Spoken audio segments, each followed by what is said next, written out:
Good morning, everybody, or in one case, good evening. We have a guest from Pretoria, South Africa. As I said last Monday, we're most grateful to the Melissa Dilworth Gold Visiting Artist Fund, which is supporting Aaron's visit with us today and last week. And you know, how lucky are we that next Monday we will be hosting Rachel Price and Bridget Kiernan of Lake Street Dive. That also is being supported by the Melissa Dilworth Visiting Artist Fund. Welcome, Aaron. Glad to have you back twice in 1 month. And folks, take it away. If you've got a question, just unmute yourself and ask Aaron. Aaron, do you want to start out by saying anything? No, I can answer that question that you and Jesse asked maybe at the end or now if the students haven't come up with any questions yet. It's totally up to you. Let's see if we can get the students to start off. Great. Okay, you have this amazing opportunity to talk to this wonderful person who lives a pretty interesting life, I think, and who really is, you know, has a high degree of mastery in jazz, in expressing himself in the jazz language. So, great opportunity to pick his brain, so to speak. So I heard a couple weeks ago about your work in Palestine. Eric, sorry, looking forward to your question. Can you just introduce yourself? Oh, okay. Yeah. Thanks. I'm Eric. I'm a freshman here. I've been Okay. doing jazz since I think like sixth grade when it was like a once a week Wednesday thing.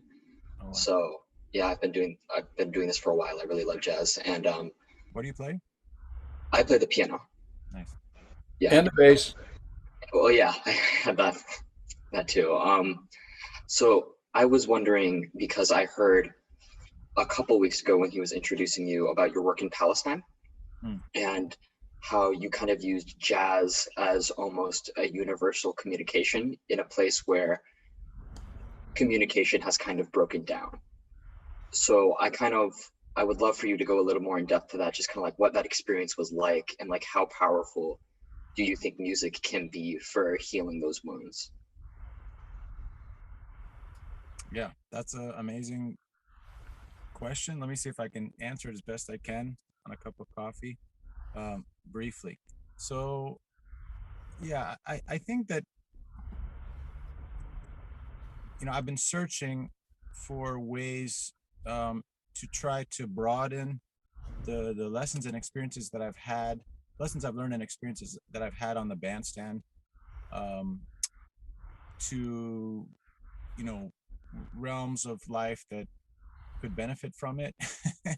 And one of the experiences that I've had a lot over the years, with various colleagues and friends, is the experience of um, kind of breaking down the borders of the self. You when you're improvising, you enter a kind of a different consciousness. Some people call it the zone, or some people call it a feeling of oneness or openness to what's outside of you. I think it's possible to feel something similar to this in relationship to the natural world, in relationship to another human being, in a love relationship, and on the bandstand, because we're all improvising, and everything that we're doing is dependent on what everybody else plays. A lot of the structures of the mind brain, the mind or the brain, whatever you want to call it, that govern our daily lives, like our sense of who we are, um, as Bob put it, like our thoughts about the errands we have to run this today, like I need to go to the bank or I need to call my mom. All of these um, internal monologues, aspects of our internal monologue and our sense of self, those there's no room for those on the bandstand, um, because the decisions have to be made super quickly, and they're being made by your subconscious. In order to make those good decisions in an improvisational situation, you have to be paying very close attention to everything that's coming in through your ears. So in a band like my trio, or Josh Redmond's quartet, a band I've been playing in for 20 years, we are so attuned to each other that it's more like group improvisation than a single person improvising on top of everybody else. The call and response is at a very high level. Everything that I play, even in my solo, is going to be partially determined by what I hear the drummer playing in his accompaniment, the choices of notes of the bass player. If it's Joshua Redman's solo, even if it's his band, his solo's being led not only by his own train of thought, but by everything that we're playing underneath. So in a situation like that, where there's so many variables and it's so fast, everything's happening on the level of the millisecond, there's no room for the sense of self. There's no room for who's me and who is you. And there's definitely no room for, my skin is this color and my skin is this color and my background is from here and my background is from here and my parents do this and my parents do this, or my religion is this, my religion, all these kind of differences between us and these sources of our identity in the normal scheme of things, they cease to make a difference in the moment in an improvisational situation. So that's a very beautiful feeling, right? I mean, I hope that you guys have had a little bit of this feeling, right? I'm not sure that I had it, when I first started playing jazz. I think I think that my brain wasn't, or our brains when we're starting are just trying to organize themselves in such a way that we can listen and play at the same time. It's very, very difficult to hear what everybody else is doing and play your own instrument at the same time, as you guys have probably experienced. It takes a lot of time on the bandstand practicing this, practicing listening and playing at the same time, and also, doing oral training where you're actually like listening to records and trying to understand what everybody's doing separately, and then trying to bring it together and hear how the parts all fit together. I mean, this is a part of being the high art of being a jazz musician. I think is developing this skill. But in any case, the end result of that, after many years of playing, especially with bands you played with for many years, but not only, I can have this experience, for the first time with people I've never played with before, because my brain is prepared to do this. It's kind of like, a great basketball player can get on the court with 4 other great basketball players and instantly integrate him or herself into the band, into the team, right? So I have this skill where I can be a team player from the first moment, and the end result is this feeling of oneness with my fellow humans, with these with my fellow musicians, and it creates love. It creates a feeling of togetherness and a mutual appreciation, and it's very similar to a love relationship. So of course, if we could have a little bit more of this in the world, in political situations, even, I mean, in daily interactions in the store, on the street, people are yelling at each other, on the street all the time, just from car to car. I mean, I was yelling at a UPS truck the other day because the guy was double parked and causing, traffic for half a mile. And I tried to nicely ask him, to move into the driveway so he'd stop, and he started yelling and screaming at me. So what I do, I was guilty. I yelled and screamed back at him. I'm no better than anybody, but I do have this experience of getting to the place with your fellow human where you're not fighting, and you're really appreciating the differences and the beauty that each person brings. And so, yeah, I have had this experience amongst many other colleagues. I've had this experience playing with a Palestinian friend of mine who plays an instrument called the qanun. He's an amazing improviser. He's the first Palestinian guy to go to Berkeley.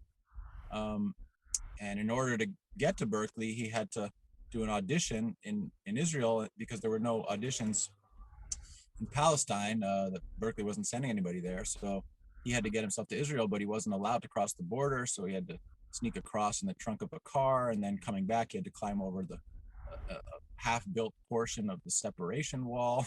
I mean, he risked going to jail for 6 months or longer, and who knows what else, just in order to do his audition, right? So, but I mean, I was well aware of these kind of issues when I met him. I had been to Palestine already, just to try to do some research and figure out, what's really going on, right? Because it's not a place that most Americans get to go, but it's totally open. It's easy to get there, and everybody's warm and welcoming. So, when I met this guy, he was already an amazing improviser, and we became friends, and we decided to start a little duet project, which for me was great for musical reasons alone, because I had to learn a little bit of Arabic music, and he had to work on his jazz so we could find some common ground. But yeah, the idea of this project is to bring this experience that I'm describing of unity across all kinds of boundaries. Of course, it can happen with anyone of any gender, any ethnic background, any religion. It doesn't have to be somebody different from you. Of course, it can be somebody more similar. But it really, all these superficial things don't matter in the moment of improvising. And what I've discovered is that people, when they see that happening between people who have different backgrounds and who look different, they get inspired, and they realize that all of our superficial differences are in fact just that, superficial. And the level of empathy and questions that we get from the audience go way up. For example, I've performed with this friend of mine. His name is Ali. I performed with Ali in my synagogue, right, where I grew up, and where I was taught, it's our duty as Jewish Americans to give money to the state of Israel and support the state of Israel no matter what they do. Well, it turns out the state of Israel is occupying the Palestinian territories and blocking a Palestinian state from coming into existence. Without getting too deep into politics, more importantly, they're making daily life very, very difficult for the average Palestinian. I mean, that's the most devastating thing that you see there, for no real clear security reason. I mean, there are security reasons, but there's no reason for the kind of humiliation that Palestinians go through on a daily basis. And they're treated like second class, not just citizens, because they're not citizens, but second class humans or third class humans. And you see the dehumanization being trained into Israeli soldiers who outside of that context would be perfectly normal, nice people. So there's a little bit of a bias, right, in even the American Jewish community towards viewing Palestinians as dangerous, right? And you see these kind of biases in America, not just in relationship to Palestinians and Muslims, but also various other groups, right? These people are dangerous because they brought COVID. These people are dangerous because they are criminals, right? So these kind of stereotypes are prevalent everywhere in the world, everywhere.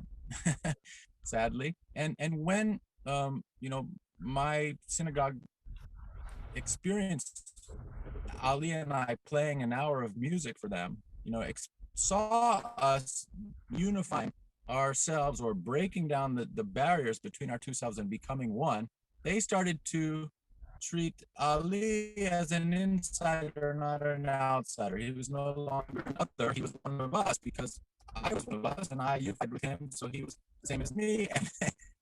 And as a result, the kind of questions that, we then invited questions from the audience, the kinds of questions that people got and the willingness to listen was much greater, right? So this is a small example of the things I've learned from playing this music all my life that I feel like really kept society at large, not only in Palestine, but here as well. Wow, that was really insightful. All right, I can tell you that when Aaron brought Ali to Milton Academy, it was a profound experience. And first of all, just to hear him play this instrument, which Western music is divided, the octave is divided into 12. Ali is divided into 48. He has what's called, I believe, microtones, and he could not only play them, but he could sing them, and he could hear them, which was pretty impressive. And then to get him to play some of his music, and then to get to play with him, like Autumn Leaves, I think, and then you guys did a concert at night. That was really special, and thank you so much for bringing him to campus. And yeah, let's see if we got some other questions. Yeah, I had a question as well. So should I introduce myself first before I ask my Please, question? please do so. Yeah, I'm Zan. I've been doing piano for about 9 years of my life now, and jazz piano for about half of that more recently. Um, and what my question was is when you were like still a developing musician, you kind of delved into like your thought process now when you're going through it uh while like performing. But when you were first originally working on your improvisation, was there any type of exercise or tip that you still remember to this day really helped you develop that skill through performances now? Thank you. I think that's a very important question. Um, I think that sadly, it's true that a lot of us, once we become professional musicians, kind of lose our memory, or we fail to remember what it was like to be beginners, and therefore we are limited in our ability to help younger students and beginning students. Bob is a very big exception to this, right? So, you know, Mr. Cinecrope is a master of teaching people at your level, because he's both a professional at my level and also very much in tune with the developmental process, right? The learning process. So I don't have the opportunity to teach too many beginners anymore, but I try to remember what it was like. I do occasionally, once or twice a year, teach a workshop where there are some beginners, and I volunteer to try to teach the beginners at least 1 or 2 days, so I just remember what it's like, right? So I was a total beginner. I mean, Bob can attest to that. I mean, I really knew zero, and I also didn't have the necessary ear training to be able to just hear my way through the chord changes. So I was at a total loss as to how to start. And I think that, something that you guys are learning from Bob, namely like how to hear and identify the chord tones of each chord, is crucial. So, first of all, just learning the difference in the sound of a F7 versus a B flat 7, and the difference between the sound of the A, the third of the F, moving down a half step to the seventh of the B flat. Those very simple changes, harmonic changes, that you can refer to theoretically, as I just did, or you can just refer to this: here's the root, here's the third of the F going to the B flat 7, the seventh of B flat, right? So the A, if I can sing it, I hear it in my head, I'm going to use it and I improvise. So it doesn't matter if I first learned this in a theoretical way, or if I first singing along with records and albums and trying to sing the crucial changes, crucial elements of harmony, the change, or sing the melodies, these outline harmonies, like I understand that do dee dee dee dee dee da do dee dee da do da dee da dee da. That song that I learned my sophomore year, first year jazz class in Milton, blues and closet, that outlines the change I was talking about. The change of the A, the melody goes to the A flat when it's the chord changes from F7 to B flat. So however I go about it, hearing these crucial harmonic changes, which have to do with identifying and able to sing, hear the chord tones is crucial. And I think Bob does an amazing job of teaching that. And the mistake that most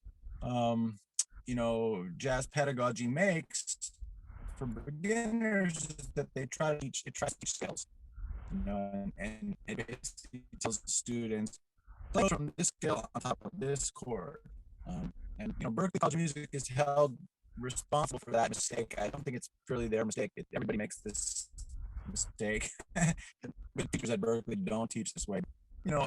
It is an element of jazz pedagogy. A lot of students just are taught to play a particular scale, and then they see the chord change on the page, they play that scale, and it doesn't sound good. It doesn't sound like jazz. The notes sound correct, but it doesn't sound like John Coltrane and Charlie Parker, and so the question is why? Well, because actually what these jazz masters are doing, not just the ones I mentioned, but also the big ones.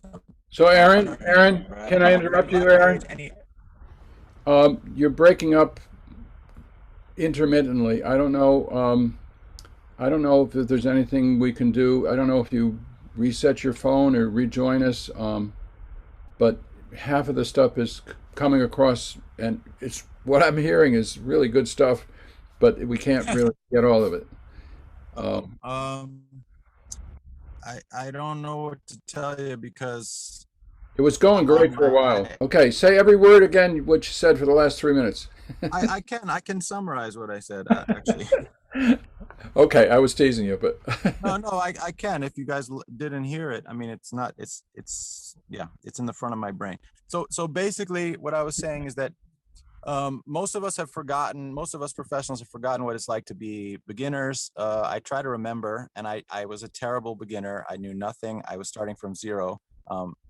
Actually, I was starting from less than many of my peers in the class. I learned everything from the beginning from Mr. Synchrope. And the one thing that I really value in the way that he teaches is he makes sure that we all, we beginners learn chord tones first. So we learn the not just the names, but the sound of every chord tone. 1, 3, 5, 7 in the case of a dominant chord, right? And then the chord changes on a blues, and we learn the sound and the names and the identity of the next chord changes. And he doesn't try to force us to learn scales. I think that playing scales on top of chords is the wrong way to go about learning to jazz improvise. And the reason is that, this is a very sped up version of everything I was saying before. The reason is that ultimately jazz masters of all eras, all of them, the John Coltrane's all the way up through the Brad Meldau's and all the way back to the Louis Armstrongs, they're basically doing one very, very conceptually simple thing. And that's their goal when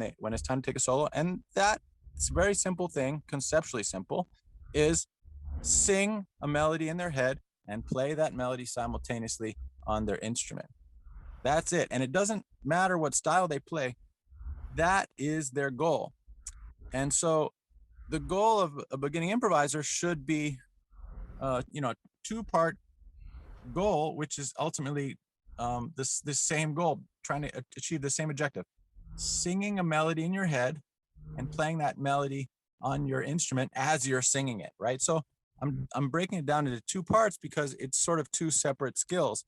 The first skill is being able to hear a good melody in your head that fits over the chord changes that are, going on underneath you, right? So the band is playing these chords, and maybe the chord stays for a while and then it changes, and your melody ideally needs to sound good over the static part, the chord, and then the chord change. So it needs to kind of sound good over the transition, over the harmonic movement.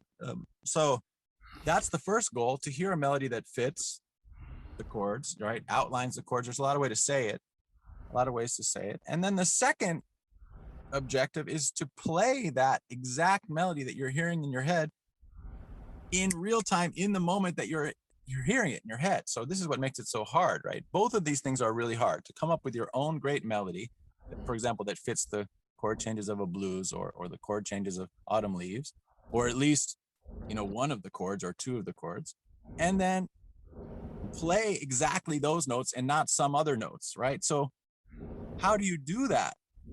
You have to actually practice both skills. And, Bob's emphasis on learning the chord tones is crucial, especially the thing I was singing before about, learning to hear the thirds and the sevenths, the movement of the do, dee, lee, dee, da, dee, da, dee, lee, dee, da, do, da, do, dee. So D going to da, the third of the F going to the flat 7, 7 of the B flat 7. Those small changes allow you to sing melodies like the melody I just sang, that outline those chords, right? So if you learn, using Bob's method, learn to hear and sing the chord changes, that's going to help you in constructing your own good melody. The other thing that will really help you enormously is to sing along with great solos and great melodies from great albums of jazz, right? So this is where transcription comes into play. You don't need to write things down, but you do need to be able to sing along with, classic examples of fluent expression in the jazz language, because these are the great melodists. These are the guys who speak this language the best. And in the same way, when you're a kid, you learn to speak English by listening to your parents, who are much better speakers than your 1-year-old, 2-year-old self. You imitate the masters.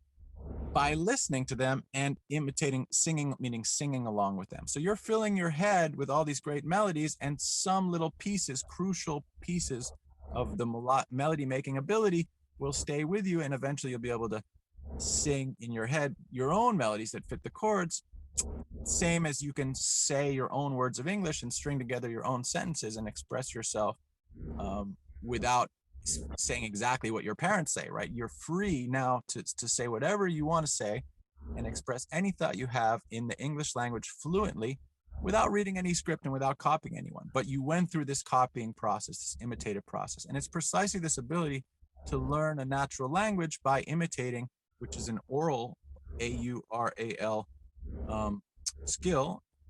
That it's precisely that our brains are actually engineered, genetically engineered, so to speak, by our DNA, that we've evolved to be able to have this skill that allows us to be jazz improvisers as well. It's sort of a jerry-rigged on top of the existing skill, right?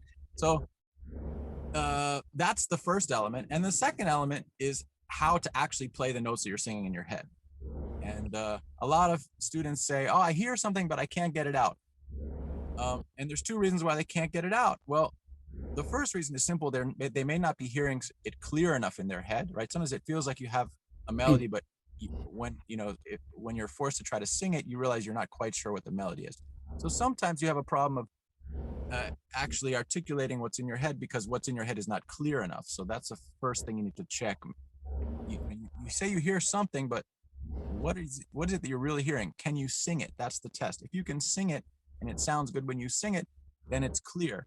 It's clear enough to try to play on your instrument.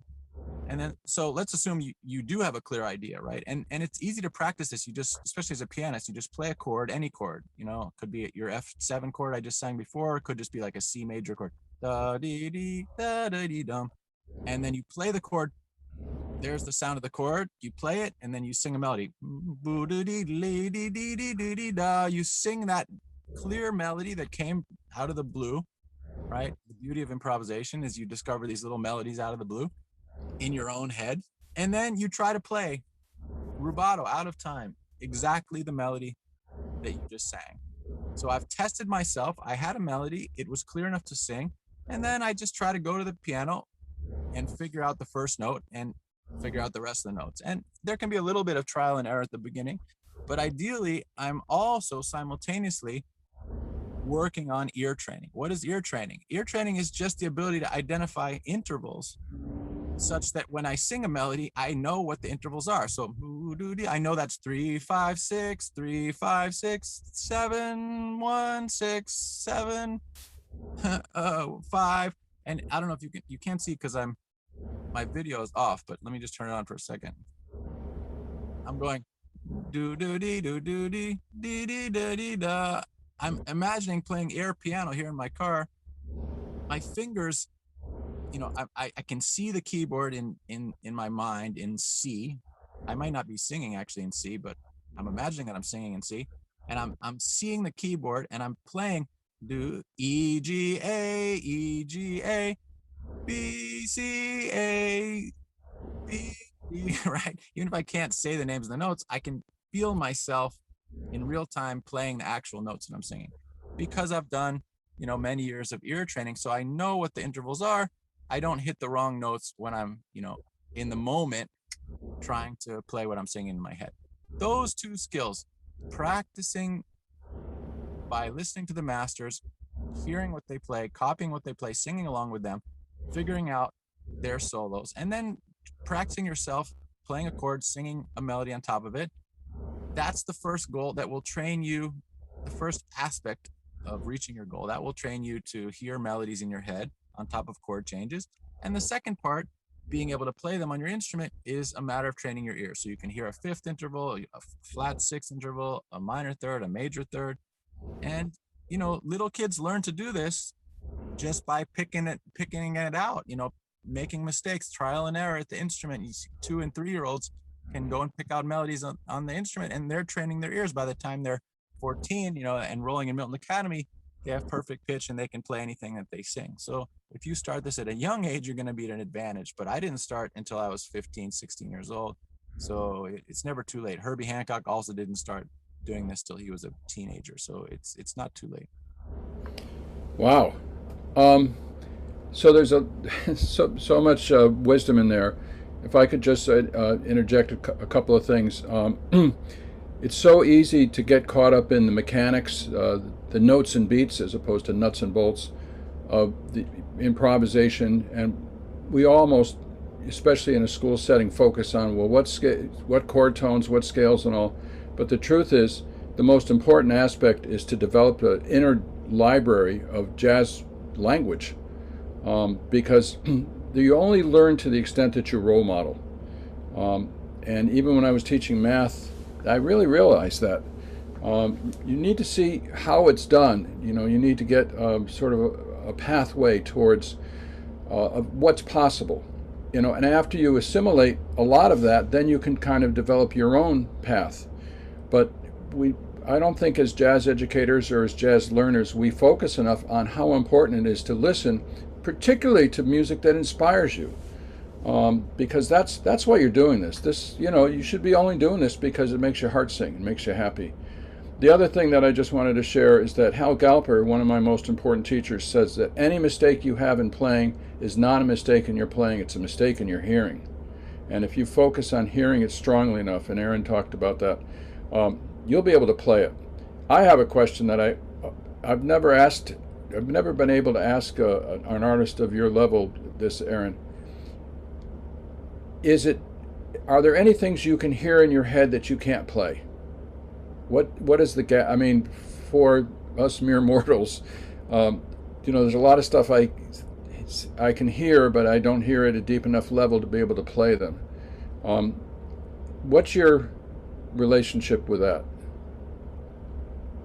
Well, it's interesting because you asked the question one way and then you elaborated it, and actually what you said after in the elaboration was almost the opposite of what you asked. So I'm interested in what the actual question is, because you said, you know, your first question was, is there anything that you can hear that you can't play?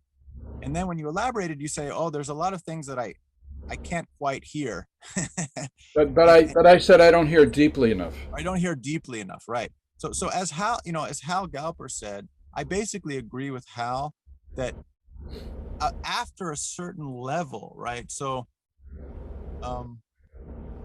I do remember what it's like to be able to hear do da dee and not be able to play do da dee, even though it's just, you know, 3-5-1 of a triad, because my fingers and my eyes as well don't recognize the interval correctly. So I'm guessing I do da and I play the piano note in D, I play ba D instead of, I play the ninth instead of the root. I'm searching for D, and as soon as I play the wrong note, I can correct myself, right? So it's exactly like learning a foreign language.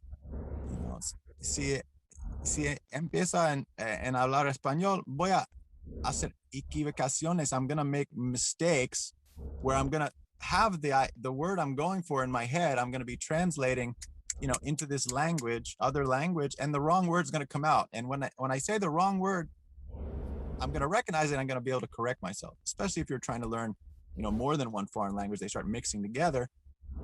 The production aspect is not flawless, right? So you're making mistakes as you go. This is the equivalent of trying to learn your intervals so that you can always play at least the melodies that are clear in your head, right? So you correctly identified the two aspects of this challenge, and sometimes we're confused about which aspect has actually caused us to mess up.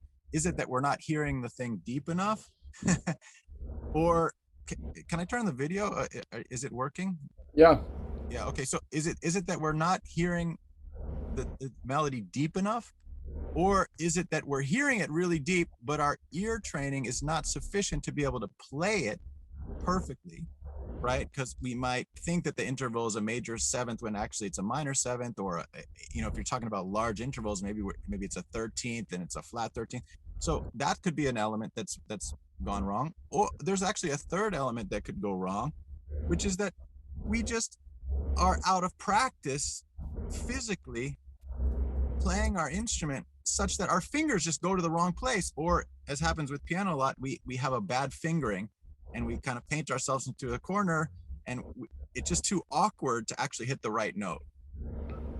Right. So, and I'm sure, Bob, as somebody that, goes through periods where you play more or less gigs and you're playing your, upright bass, your true instrument, more or less, depending on, how much you're teaching and, how many gigs you happen to have. I'm sure you've experienced this feeling of, oh, really? I've been playing a lot. I can get out every idea I have and it's smooth and everything's coming out versus, oh, I haven't played in a while. I'm stumbling technically over, just simple things that I could normally play. Right. So that happens to all of us. I usually feel like I can't really perfectly play everything that I'm hearing until partway through a long tour when I've been playing every night with a band and I start to really feel like everything is coming out. It's just like playing a sport, you get on the tennis court and, if you've been playing every day, by the third, fourth day, you're hitting all your shots, you're moving well, everything is smooth. If you haven't played in a while, you're missing simple shots, it feels like you're slow. It's a physical, it's a physical art form. So you do need to be in shape in order to nail everything that you have in your head. And the other thing that gets faster is you actually hear more quickly when you've been practicing it all the time. A band at its best is the, the band that's been touring, playing every night for months at a time. I realized that when I would, see my friends before I started touring, my friends like Ruben Rogers, they would get a gig with Wynton Marsalis and he'd be touring every day and he'd come back from the tour and he'd be 10 times better than when he left. It was only 3 weeks before. So I realized that if I really wanted to raise my level, I had to do this every night on the bandstand with a great band as much as possible. And or it doesn't have to be on a tour, right? I could just play at Wally's. You can just play a session every day with your friends just for fun. You'll get so much better just by playing in a band. All of these skills will improve, all of them, the hearing part, the fingering part, the being able to hear the right intervals so you can instantly play what you're hearing in your head. They'll all get better. So, it's hard to answer that question, Bob. It depends on the moment. Sometimes there's, you're just not hearing it deeply enough or clearly enough. And other times you're hearing it deeply and clearly, but your ear training is not perfect enough to actually nail the right note.